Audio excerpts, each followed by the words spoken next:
Alors pour parler de cette première visite officielle d'un chef de l'état-major au Maroc, j'ai le plaisir d'accueillir Raphaël Jérusalemi.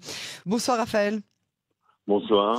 et merci d'avoir accepté cet entretien. Je rappelle que vous êtes un ancien officier du renseignement israélien et je rappelle aussi au passage votre dernier ouvrage In Absentia aux éditions Actes du Sud. Raphaël, quelle est l'importance de cette visite dans le cadre des accords d'Abraham? Alors, pour les Israéliens, c'est important sur le plan surtout de la possibilité de pouvoir d'abord vendre de l'armement aux Marocains, mais aussi de coopérer avec eux sur le plan militaire. Alors, il y a eu un mémorandum qui a été signé déjà entre le Maroc et l'Israël à ce sujet. Ce mémorandum autorise ou permet juridiquement légalement, économiquement, au ministère de la Défense israélien d'autoriser les industries militaires israéliennes à vendre de l'armement, même sophistiqué, à l'armée marocaine. Donc c'est très important sur le plan évidemment économique et financier. Mais il y a aussi une coopération non négligeable et même très importante qui va avoir lieu entre les services de renseignement marocains et israéliens, entre les deux armées. Il y a déjà eu des manœuvres conjointes dans lesquelles les Israéliens étaient des observateurs. Il y aura probablement des consultants israéliens qui viendront au Maroc. Les Israéliens vont appuyer, et ça c'est l'intérêt aussi des Marocains. Les Marocains sont très contents de pouvoir acheter du matériel sophistiqué, moderne, israélien pour leur armée, mais ils reçoivent aussi un soutien politique et géostratégique dans la mesure où Israël reconnaît la souveraineté du Du Maroc Sahara sur le occidental. Sahara occidental. Mhm. Et ça, Oui. c'est un point extrêmement important pour les Marocains. Je rappelle, entre guillemets, entre parenthèses, que l'Union européenne, et avec l'Espagne en tête, reconnaissent cette souveraineté du Maroc sur le Sahara occidental à condition que le Polisario ou que les gens du Sahara occidental jouissent d'une certaine autonomie au sein de la souveraineté marocaine, qui est quand même une sorte d'autonomie économique, politique et juridique. Donc tout cela On se rappelle montre que un c'était la intérêt promesse mutuel numéro un évident de entre Donald les deux Trump, hein. pays. On se rappelle que c'était la promesse numéro un de Donald Trump dans le cadre de ces accords de normalisation avec le Maroc. Si vous normalisez avec Israël, les États-Unis reconnaîtront votre souveraineté sur le Sahara occidental. C'est un point de divergence extrême, hein, qu'ils ont aujourd'hui avec la Tunisie et avec l'Algérie, notamment. Exactement, et c'est la raison pour laquelle les Israéliens sont du côté des Marocains. Alors pour deux raisons, c'est la première, vous venez de la rappeler, l'Algérie qui elle aussi est une ennemie du Maroc et voudrait acquérir le Sahara occidental en fin de compte. Donc le Maroc et l'Algérie sont en conflit larvé à ce propos. Et puis n'oublions pas que le Polisario, en gros, est soutenu par des mouvements salafistes et djihadistes qui ne sont pas tellement les amis d'Israël et encore moins ceux du Maroc. Alors, sans arrogance aucune, on a parlé des intérêts des Marocains. Je comprends, hein, pourquoi le Maroc serait heureux d'un partenariat sécuritaire et stratégique avec Israël. Mais qu'est-ce que Israël va y gagner au niveau militaire? Qu'est-ce qu'on a à apprendre, nous, du Maroc?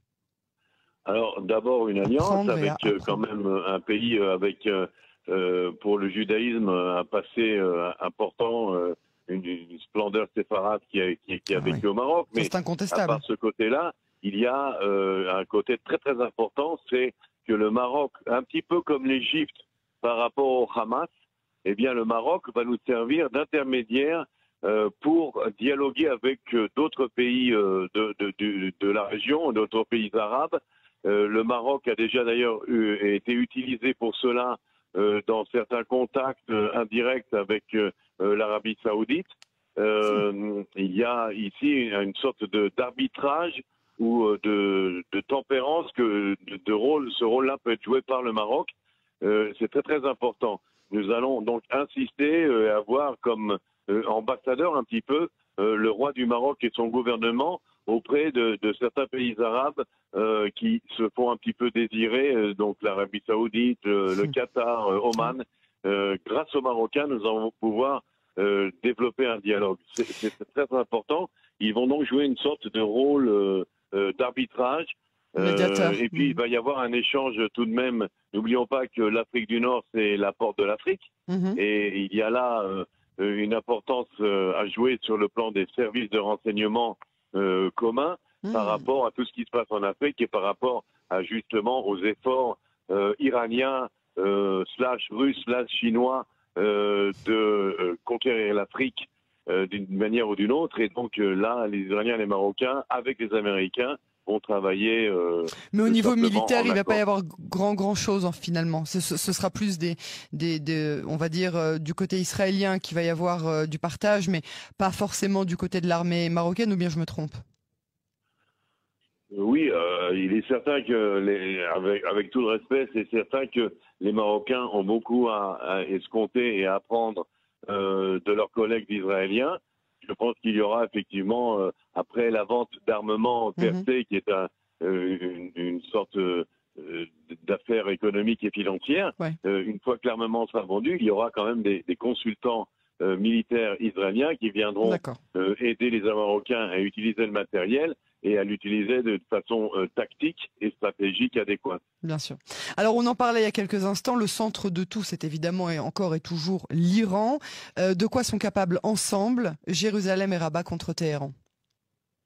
Alors, je ne pense pas que Rabat soit capable de grand-chose. Ils sont beaucoup trop éloignés du théâtre d'opération. Ils sont même trop éloignés même de la Libye où les proxys iraniens sévissent.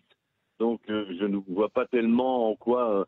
par contre, peut-être, mais dans une façon plus modeste, une coopération dans la lutte contre le terrorisme, car les Iraniens cherchent par tous les moyens à cibler des cibles israéliennes ou juives à travers le monde, et je ne mettrai pas en doute la capacité des Iraniens à chercher à atteindre des cibles en Afrique du Nord. Donc là, on peut compter sur la coopération des Marocains. Par rapport aussi à l'Algérie, qui est quand même un allié de l'Iran et des mouvements salafistes, d'avoir donc des informations, des renseignements.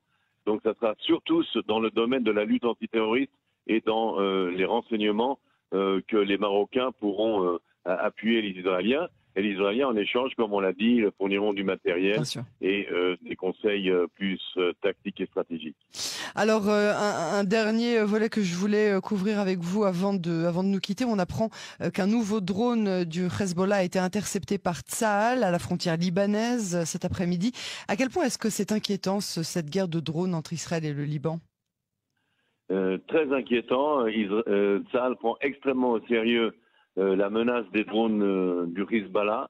Le Hezbollah est arrivé à produire lui-même ses propres drones. Alors, il s'agit de drones assez élémentaires. Hein. C'est pas des drones très sophistiqués, ni à longue portée, ni capables, même s'ils sont armés, de causer de grands dégâts. Mais c'est quand même une menace sur le plan tactique qui est inquiétante, qui est gênante, qui menace les kibboutz frontaliers, les villages frontaliers. Et Tsahal est sur les dents et sur le qui-vive par rapport à cette menace, d'où l'importance du développement des rayons laser, du rayon de fer pour détruire ces drones. Jusqu'à présent, Tsahal a eu du succès dans la destruction de ces drones qui sont des petites cibles volant très bas, mais c'est une menace qui nous inquiète effectivement et on en veut pour preuve que le Hezbollah met le pied sur l'accélérateur pour produire de plus en plus de ces drones et pour en envoyer de plus en plus dans la région pour nous inquiéter effectivement. En tout cas, Tsahal continue de les intercepter et c'est ça qui est important. Raphaël Jérusalemi, merci beaucoup pour cette analyse. À très bientôt sur Canard Français.